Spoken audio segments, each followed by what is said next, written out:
Bismillahirrahmanirrahim. Assalamualaikum warahmatullahi wabarakatuh. Alhamdulillahirabbil alamin. Wassalatu wassalamu ala asyrofil anbiya'i wal mursalin wa ala alihi wa sahbihi ajma'in. Amma ba'd. Ikhwani rahimani wa rahimakumullah ta'ala. Alhamdulillah, kita akan melanjutkan pembahasan kita dalam kitab tauhid. Kita sampai pada dalil yang kedua dari dakwah kepada tauhid. Qala al-mu'allif rahimahullah ta'ala, berkata mu'allif, semoga Allah merahmatinya, wa 'an Ibnu Abbas radhiyallahu anhuma anna Rasulullah sallallahu alaihi wasallam lamma ba'atha Mu'adhan ila al-Yaman. Hadis ini diriwayatkan oleh Ibnu Abbas radhiyallahu anhuma, sesungguhnya Rasulullah sallallahu alaihi wasallam ketika mengutus Mu'adh ke negeri Yaman. Pengutusan ini terjadi pada tahun 10 Hijriah, pada bulan Rabiul Awal, dan beliau mengutus dua orang sahabat, yaitu Mu'adh dan Abu Musa al-Asy'ari. Mu'adh bin Jabal diutus oleh Rasulullah SAW ke daerah San'a dan sekitarnya, sedangkan Abu Musa al-Asy'ari diutus ke negeri ataupun ke kota Aden, dan Aden masuk wilayah Yaman Janubi, Yaman bagian selatan. Dan beliau Rasulullah SAW mengatakan kepada keduanya, Basyira wa la tu'assira, Basyira wa la tunaffira. Rasulullah SAW berpesan kepada keduanya dalam hadis yang diriwayatkan oleh Imam Al-Bukhari, Basyira, berilah kepada mereka kabar gembira, jangan timbul susah. Ini adalah contoh dakwah ataupun uslub yang diajarkan oleh Rasulullah SAW. Berikan kabar gembira, jangan bikin susah, karena agama Islam ini pada dasarnya adalah yusrun, mudah. Basyira wa la tunaffira, berilah kabar gembira dan jangan bikin orang lain. Ini adalah pesan Rasulullah SAW. Lama ba'atha Mu'adhan ila al-Yaman, qala lahu, bersabda Rasulullah SAW kepada Mu'adh, innaka ta'ti qauman min ahli kitab, sesungguhnya kau akan mendatangi satu kaum dari ahli kitab. Min di sini artinya adalah litabyin, oleh bayan, yaitu untuk menerangkan, bukan tabain. Seperti firman Allah, fajtanibu rijsa minal awsan, jauhilah kalian najis, yang najis itu dari berhala. Minal awsan, dari berhala, artinya adalah min di situ litabyin, bukan litabain, karena perintah untuk menjauhi berhala adalah semua berhala, bukan sebagian berhala. Min ahli kitab, jadi pada zaman Rasulullah SAW, ahli kitab yang dimaksud adalah ahli Yahud dan Nasara, itu merupakan penduduk mayoritas Yaman pada waktu itu. Namun sekarang alhamdulillah orang-orang Yahudi sangat sedikit ada di daerah San'a, tapi mereka sangat sedikit, minoritas. Kemudian ada peninggalan mereka yang namanya Qaryatul Yahud, desa Yahud, berada di daerah San'a, tepatnya dekat Bergus. Qaryatul Yahud merupakan orang Yahudi, berada di atas bukit yang desanya sangat luar biasa, sehingga andaikan musuh menyerang itu sangat kesulitan. Rumahnya terbuat dari batu, dari tanah, dan berada di puncak bukit. Namun alhamdulillah sekarang mereka sudah meninggalkan tempat itu, dan jumlah mereka sangat sedikit sekali dibandingkan dengan kaum muslimin yang ada di negeri Yaman. Innaka ta'ti qauman min ahli kitab, Rasulullah menyatakan pada Mu'adh tersebut, kamu akan mendatangi kaum dari ahli kitab.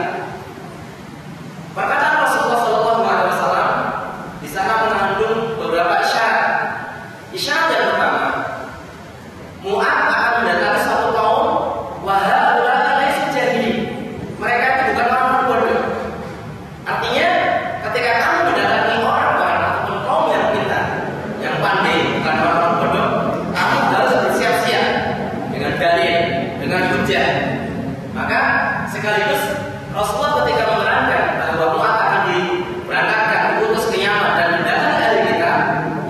supaya mempersiapkan diri dan sekaligus memberikan isyarat bahwa seorang dai itu harus mengetahui kondisi orang-orang yang akan didakwai, sehingga tidak meleset ketika dakwah. Siapa yang dakwai? Kalau mungkin antum sebelum berangkat taklim harus tahu siapa yang dakwai. Oh ya, yang didakwai anak-anak tingkat TPA baru kelas 1 sampai kelas 6 SD. Berarti materinya jangan masalah sama sifat. Ya, susah.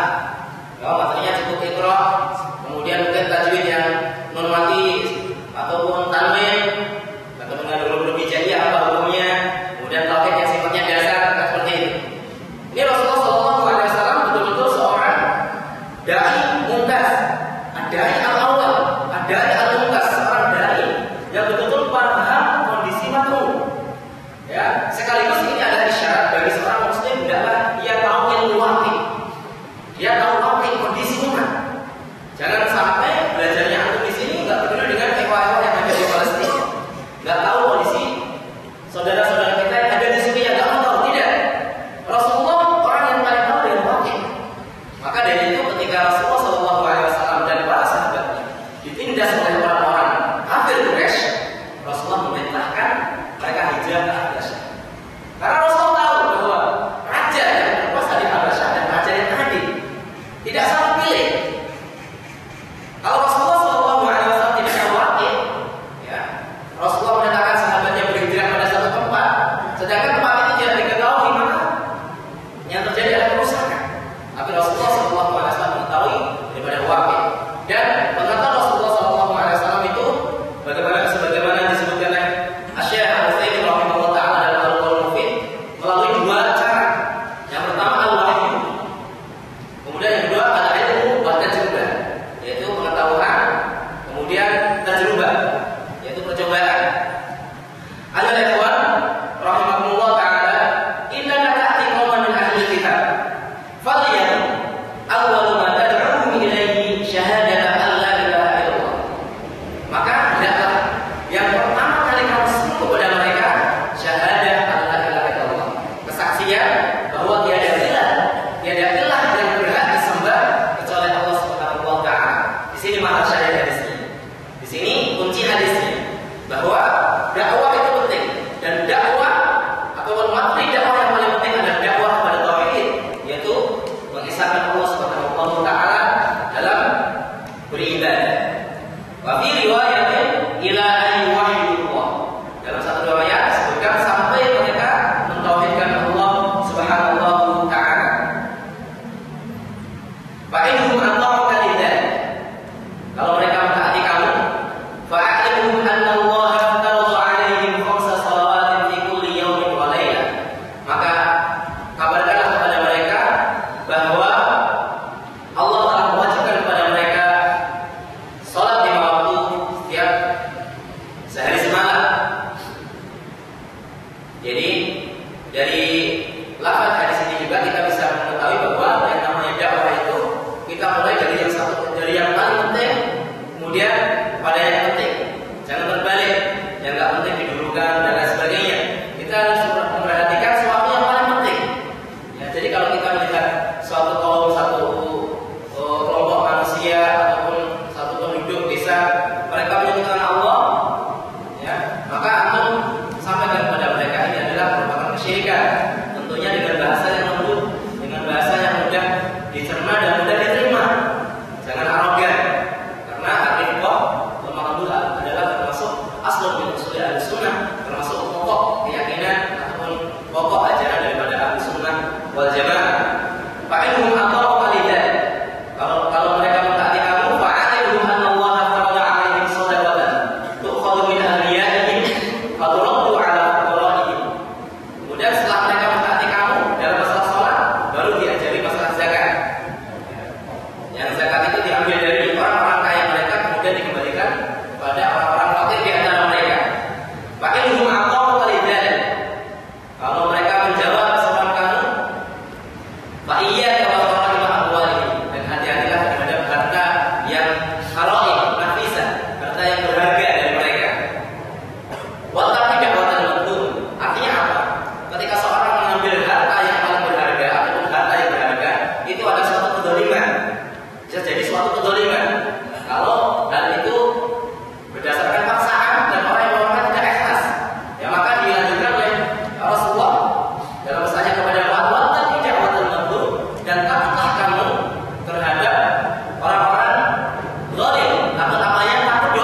wal ikhbar anhu.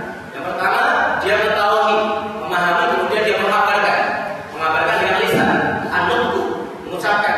Sehingga ketika orang memahami la ilaha illallah, meyakininya, kemudian dia tidak menghabarkan dengan mengucapkan, ya, sedangkan dia mampu, maka tidak sah Islamnya. Ya, maka tidak sah Islamnya. Hal ini sebagaimana dikatakan oleh Syekhul Islam Ibnu Taimiyah. Paman Rasulullah sallallahu alaihi wasallam Abu Thalib, dia tahu betul bahwa Rasulullah berada dalam kebaikan. Maka ketika meninggal, Rasulullah mengatakan, "Qul ya anhu," katakanlah wahai pamanku. Ya, katakan dengan lisan, bukan kata dia anhu. Yakinilah. Maka hal itu membuktikan bahwa ketika seorang memahami la ilaha illallah, ya, memahami, mengilmui, tapi tidak diucapkan, sedangkan dia mampu, maka dia belum masuk Islam.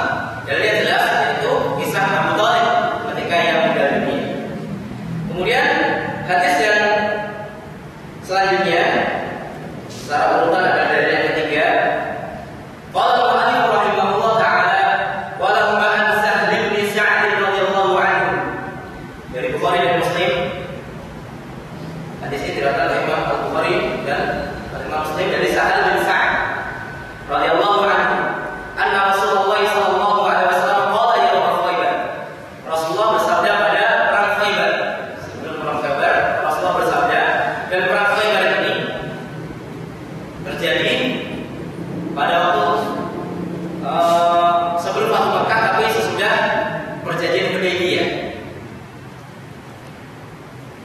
Rasulullah mengatakan, "La ru'yana rayatan ghadan rajulan yuhibbullaha wa rasulahu wa yuhibbuhullahu wa rasuluhu." Akan aku berikan royah. Ar-royah yaitu bendera ataupun panji perang. Ar-royah, ya, ar-royah artinya panji dan disebut dalam bahasa ar-royah. Disebut ar-royah karena li'annahu yura, karena ar-royah itu dilihat. Ar-royah bersama bi-royah li'annaha tura. La'udiyana royah al-ghadan, akan aku berikan panji ghadan besok. Jadi kata-kata ghadan itu artinya besok, dan besok itu artinya bisa hari setelah hari ini. Ghadan, hari ini setelah hari ini namanya ghadan, besok. Ataupun diistilahkan pada hari kiamat ataupun hari-hari yang akan datang. Ya, seperti firman Allah dalam surat Al-Hasyr, "Ya ayyuhalladzina amanu taqullaha wal tanzur nafsum ma qaddamat lighad." Wahai orang-orang beriman, takwalah kepada Allah dan hendaklah setiap jiwa melihat apa-apa yang sudah dilaksanakan untuk hari yang akan datang. Bukan hari besok maksudnya, tapi ghadan di sini artinya apa? Hari kiamat nanti. Jadi ghadan bisa diistilahkan hari setelah hari ini ataupun hari yang akan datang, yaitu hari kiamat. Akan aku berikan royah, panji kepada seseorang, ya, seorang yang mencintai Allah dan Rasulnya, dan Allah mencintai dia, serta Rasulnya pun mencintai dia. Yaqtahullahu ala yadayhi, dan Allah akan memberikan kemenangan melalui kedua tangannya. Dan ini adalah isyarat. Ini adalah kabar gembira dari Rasulullah SAW bahwa perang Khaibar akan dimenangkan oleh kaum muslim. Yaqtahullahu ala yadayhi, Allah akan memberikan kemenangan melalui kedua tangannya. Fabadan nasu yadumuna lailatan, kemudian orang-orang pada berbincang-bincang, kemudian mungkin dialog siapa ya. Kemudian ayyuhum yuqtaha, mereka saling bertanya siapa yang akan dikasih ini. Ya. Falamma asbahu, ketika pagi, godaw ala Rasulullah sallallahu alaihi wasallam, mereka beranjak pagi-pagi sekali menuju Rasulullah sallallahu alaihi wasallam. Kulluhum yad'u ayyuqtaha, setiap orang mengharapkan hal tersebut, yaitu mengharapkan diberikan panji. Hal ini bukan berarti para sahabat itu tamak terhadap kepemimpinan, nggak pengen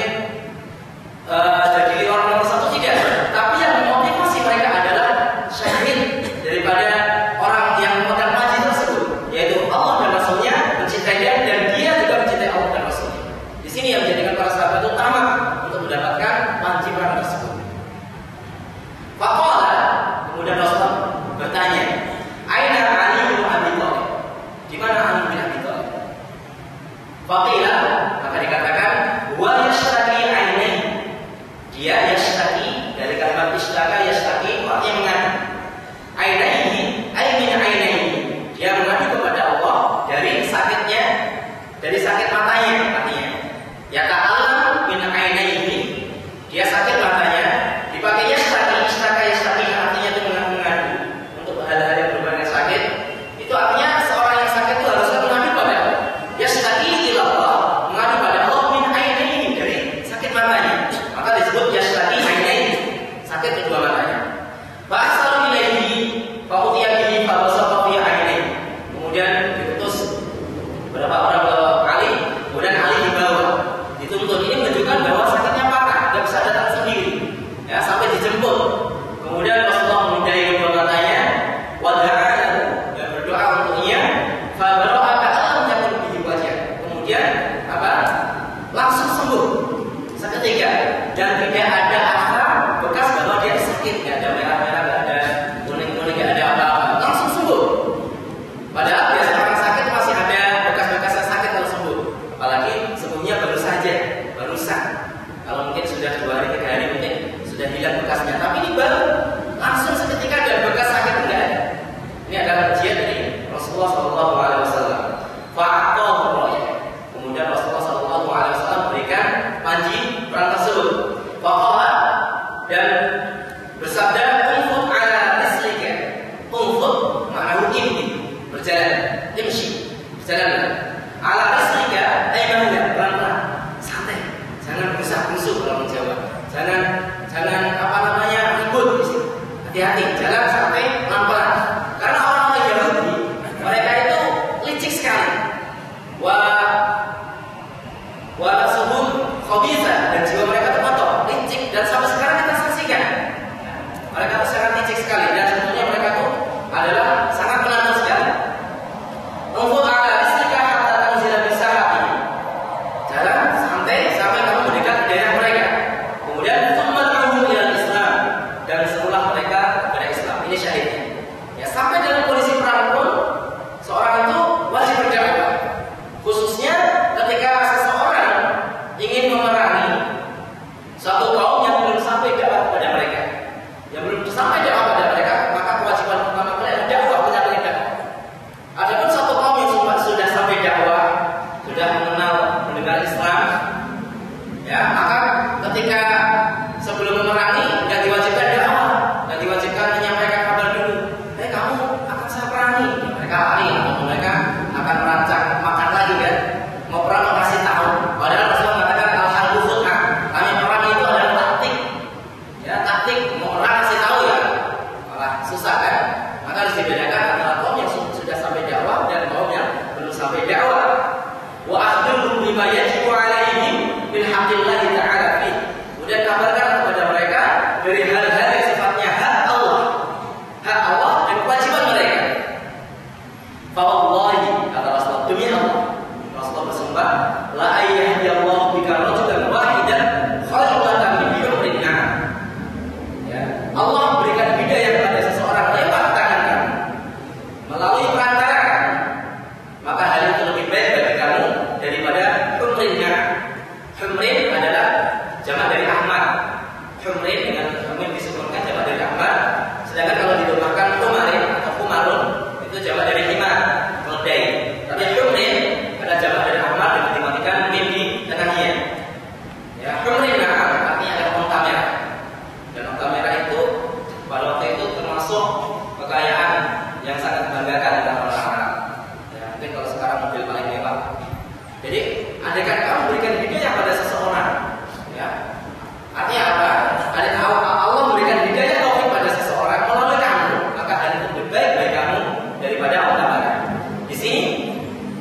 kepada agama Islam.